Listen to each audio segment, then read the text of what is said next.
Good morning, everyone. Are you ready to learn a little bit of watercolor painting on how to mix a couple of grays? How about a warm gray and a cool gray? Let's get started on that. We're gonna not make mud. We're gonna have fun painting neutrals. Have fun.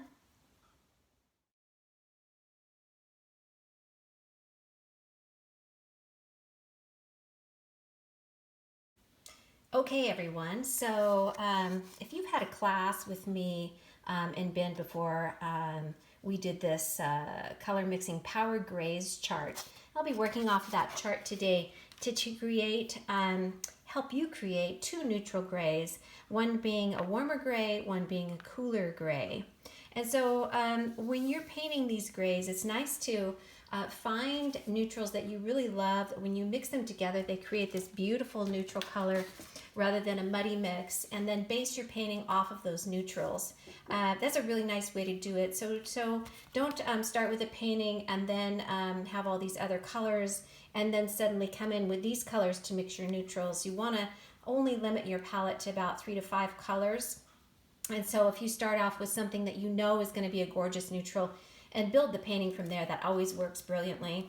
To make neutrals, I like to use complementary colors directly across each other from the color wheel. And so I'm using Stephen Quiller's color wheel today to illustrate this. A fabulous color wheel. You can find it on Amazon. He's a great guy. He's done a lot of lessons and a lot of studies on these colors.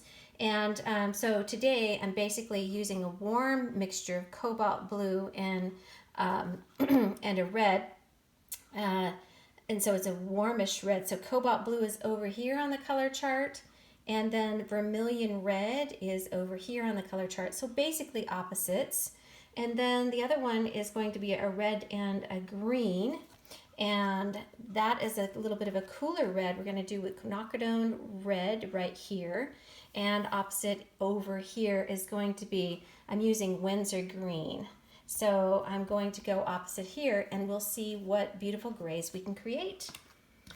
So to begin with, I have my nice big fat sable brush. I'm getting it nice and wet. And, oh, sorry, I forgot a sponge there. And getting it nice and wet. And I'm going to go ahead and wet this first square completely with water, clear water, clean water. And what that does is that creates a nice mixture of colors on your palette that blend very smoothly, so you don't have any hard edges, and the colors mix together very well. If you have ponds and water that collects in rivers and ponds, you want to just tilt the paper and grab the edge of that with your paper towel. And what that does is that reduces the amount of water on your paper and makes your colors a little bit more intense, so you don't have faded out colors. So I'm using my 1.5 inch sable brush. I'm wetting it, dragging across the, whoops, first I have to put some paint out. So we're gonna do cobalt blue here with Daniel Smith's cobalt blue. And then for the opposite color, I'm gonna go ahead and use vermilion hue, and this is Holbein's vermilion hue. And you can use any colors that are opposite themselves of the color wheel to make your neutrals. But these are the two we're working with today. So this is gonna be the warm colors. So first, I get my brush fairly wet, and I wanna get in here and stir up this cobalt and get it nice and homogenized so there's no chunky pieces that will show up on the paper. So I'm getting that nice and stirred around here, about the consistency of skim milk. And then I'll go ahead and grab the vermilion. Usually I don't mix on the palette, I like to mix on paper. But when you want to create a passage of harmonious grays, it's really nice to go ahead and mix that right on the palette and get them all stirred up. So we've got a beautiful mixture here. I'm going to make it a little bit darker, a little bit more intense for us here so you can see it better. So I'm getting all of those pieces homogenized on here. And with my fully loaded brush, I'll come in on the wet paper and basically drop in very softly and grab those grays. Look at that gorgeous gray. Isn't that beautiful? It's a very neutral gray. Now, if you want to, you can charge that gray. And what I mean by that is I'm going to grab a smaller brush that's not quite so wet. And this is a round, I think number 10. And so I'm going to charge one area while the paint's still wet over here. Grab some of that vermilion. I'm going to charge one area with a little bit more warmth. So just right over the top of it, not stirring, just dropping it in. And that gives us with a little bit more warmth, charge, a bend of the red in that passage. I can do the same thing with the blue, and I can bend it on this side to have just a little bit more of the blue.